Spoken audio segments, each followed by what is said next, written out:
Hey everyone, it's Elise. Welcome back to my channel. And really quick, I wanted to take this time to share with you how an opportunity has showed up for me in literally a week's time about how I am highly able to invest in SCHD, which is a very popular growth ETF, to the tune of 6 figures. So I'll go over a little bit of context and history about how that's possible.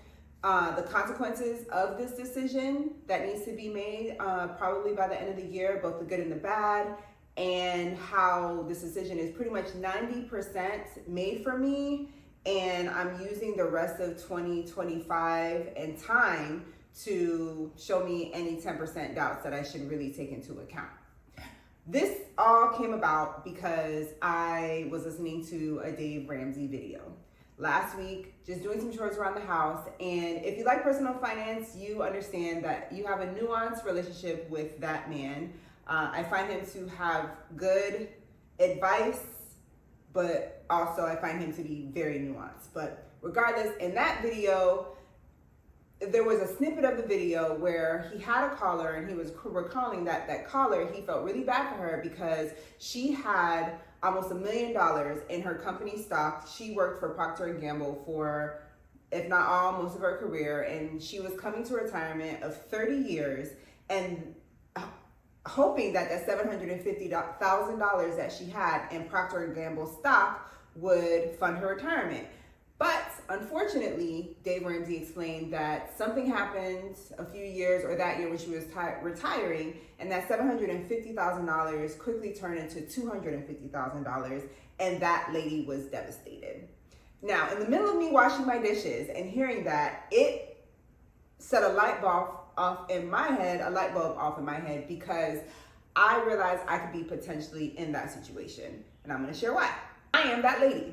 I did not work for Procter & Gamble, but I did work for a company for 9 years, and that company gives their employees stock. And it's not, I don't like to say the word give because it's really earned. We wake up every day, every shift to do our work. So that is a benefit that they use to be an attractive person to help a company, so to help their business do well, right? And I never really shared who it was, what that company was, but I don't mind sharing now. I worked for Publix for 9 years.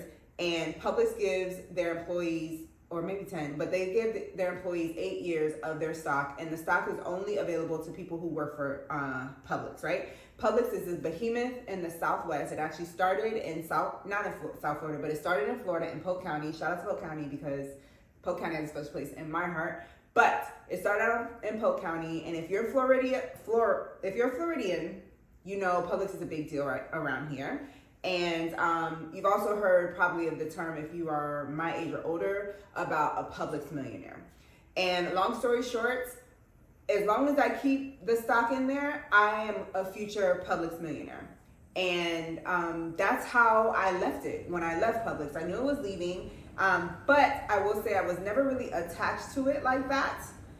However, I treated it with caution regardless that I wasn't attached to it. When I say I wasn't attached to it, I mean that, yes, I knew I had it, but that I didn't rest on the laurel of having it.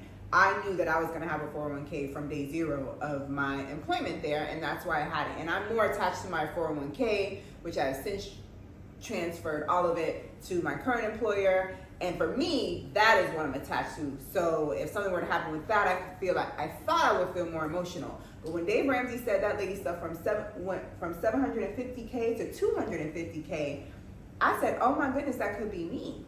And I said, well, maybe I am more attached to it than I thought I was, right? I will say during my tenure of Publix, I knew while I was leaving, I knew enough not to sell it. I was never going to sell it. I was just going to keep it there forever and, wake up one day and see what I could do with it in my golden years. But I knew enough I knew that it's valuable enough to not touch it. And number two, while I was working with them, whenever I got the money, 99% of the time when I got the money, I just dripped it. I reinvested it and bought some more stock because it was an opportunity that only Publix employees had. So I figured, well, I'm a Publix employee. I don't know how long I'm going to be one. Let me just reinvest it. Now, fast forward from the point that I did not work for them anymore till today, the stock has grown $40,000 in almost 2 years. So even though I have not grown it, myself by contributing, it has grown. since I only have it in one company, it is a liability for me in the sense that I'm very over leveraged. And if something happens to Publix, which I don't know what the history is, it's been around for a while, there's a good chance nothing will happen to it. But I'm sure that lady didn't think anything was going to happen to Procter & Gamble when it happened. I want to avoid that. Now, you guys also know, if you guys have been following me, that I have started my brokerage dividend account plan, right, and my journey. And that account is barely at $2,000. But in learning about that journey and just learning about the different opportunities and different ETFs that have proven to be strong, I immediately thought about SCHD. And I was like, I could just switch all or some of my Publix account to SCHD. There was one video in particular, and I will probably link it here, where he talks about if you just put $17 a day or even $500 a month, it'll take care of the income that you get from your 9-to-5 job. And I was just like, but I have technically more than that. He started out the video with 50,000. This could easily be 150 to 200,000 that I can put in. I can, siphon it off, not look at it, and just keep the drip on. And I'm here to say that I'm seriously thinking that that's going to happen. I think it's a particularly good move for me for a couple reasons. One of them being income, as well as diversification in my allocation of investments. The diversification thing is important because Publix is one company. SCHD is one ETF, but it is a basket full of companies that is in its holdings. I think it's over 100, as well as the income that comes from it. Now, I will say Publix, the dividends from Publix are significant, and I do get a significant amount of my yearly income from them. And since I can no longer buy into the stock, I use it to literally put into my 401k. Everything that I put in for my 401k is not from my salary, because I don't make that much anymore. It is actually from the money that I get from my dividends. So the numbers worked. And instead of being hesitant about making the move, because sometimes I think that stops our inertia because we have to do all the numbers and make sure everything is perfect, I just quickly ran the numbers, and simply moving all or mostly all of the money from Publix to SCHD, immediately I'm making more money from the dividends, right? And then I'll just reinvest the drip into the SCHD account and have it grow and grow and grow. Because theoretically, when I do that, it's kind of the same journey that the Publix stock is gonna have, but I protect myself from only one company of Publix going down really bad to maybe a few companies in SCHD's holdings going bad, but I'm being buffered. And at the same time, the dividend output is larger than Publix's output.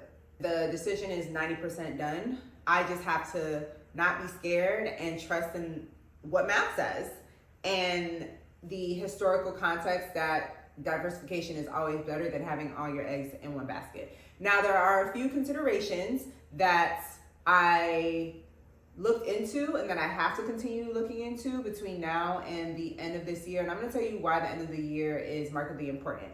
The first one is taxes.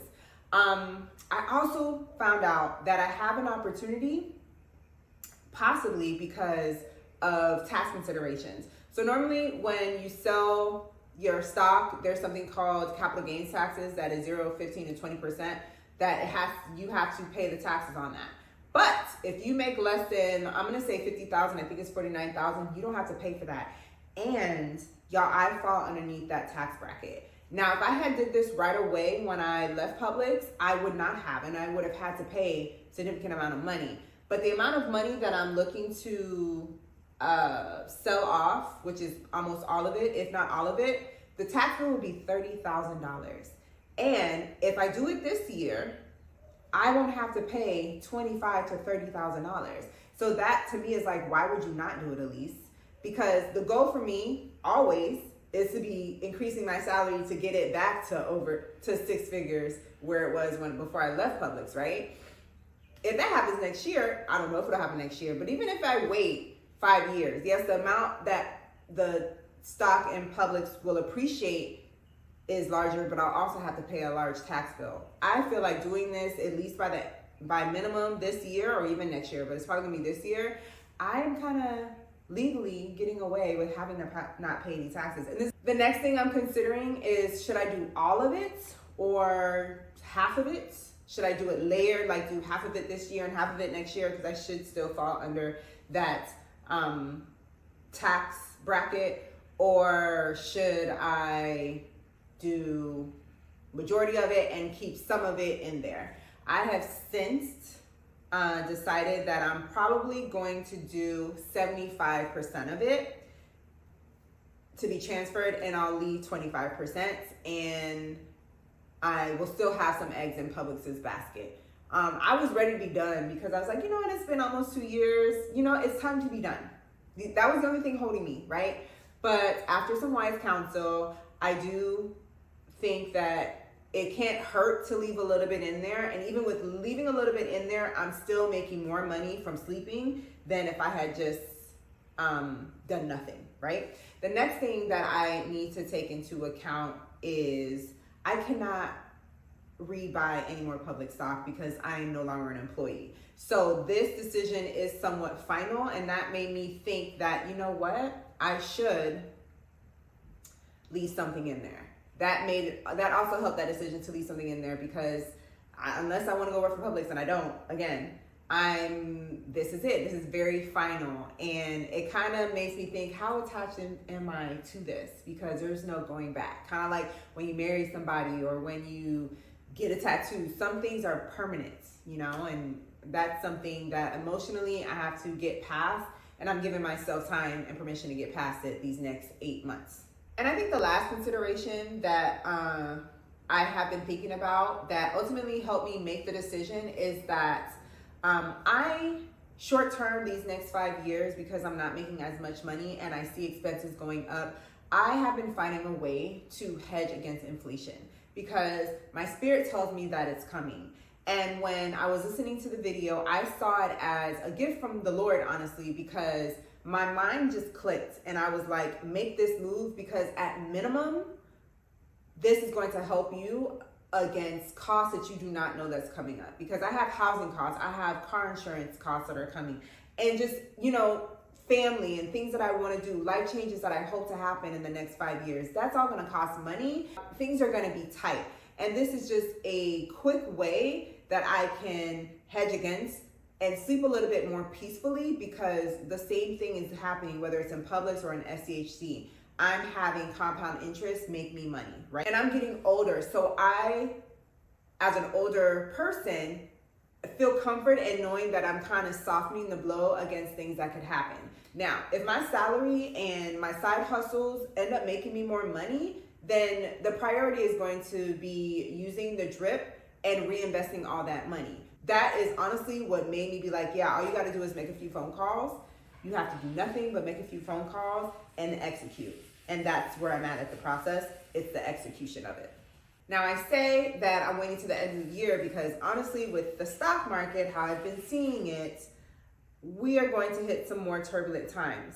But it hasn't hit Publix yet. Publix, I mean, literally it jumped $10,000 March 1st, you know? So every quarter, it either jumps or it decreases. So I'm giving it till the third quarter, and in the fourth quarter, I think I'm gonna sell it because I think the actual lag of people not coming to Publix anymore, because Publix is expensive, so people are not gonna be able to afford Publix like that. They're gonna go to Walmart, they're gonna go to Aldi, Blase, Suave.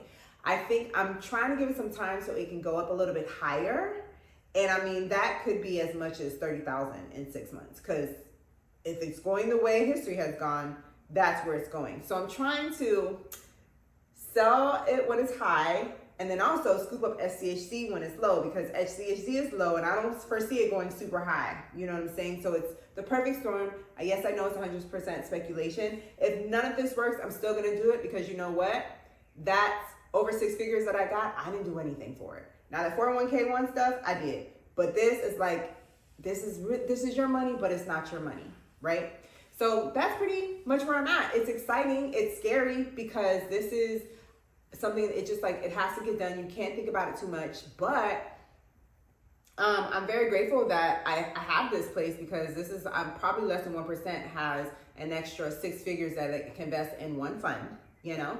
But yeah, I'm gonna do it. And the takeaways I also want you guys to get from this video is that take advantage of what these benefits these companies have to attract you, the good worker, because they're not giving you anything. They are, in order to be a good workplace, they have to show you the money. They have to show it to you. But once you get there, it's a shame that a lot of people don't use it. So if they have 401k matching, get your 401k matching. If they give you stock, take advantage of the stock. If they pay for your education, even if it's 3%, get that 3%. You know what I'm saying? Because this is stuff that you get because you're a good worker. Also, another takeaway is I knew I did not want to be there after about 5 years of being there, but I couldn't just leave because it would have been irresponsible.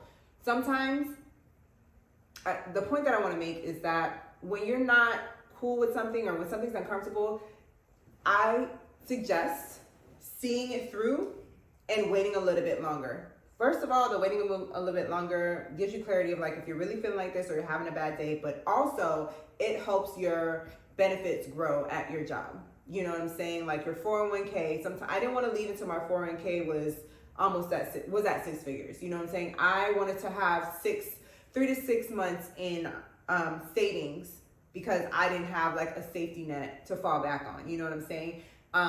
Doing that helped it grow. And also, when I left the job, I didn't just cash it out. I actually just left it there because I wasn't sure what I wanted to do with it.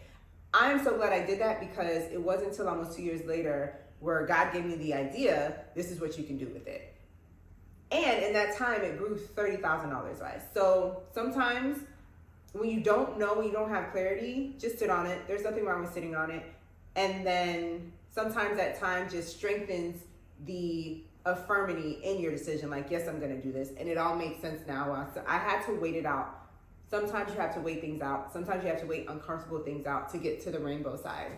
But am I uncomfortable about this? A little bit. Am I going to do it anyway? 90% sure I am, because the numbers work. Clearly, for me, just having to make a phone call, write a letter, fill out a form, I think it's 90% done. But I am going to take the next 6 to 9 months to see what happens in the world, see what happens in my thought process, and then I'm gonna do it. But yeah, that's it, y'all. It's a little nerve-wracking, but it's also cool. I'm not gonna be using this money to like live off of it, but I'm excited because I found something to do with this windfall. Let me know in the comments what you think, if there's any other considerations that I should make. How you're doing with your brokerage account investing, how you feel about SCHD. Let me know all of that in the comments, and I will see you guys next week.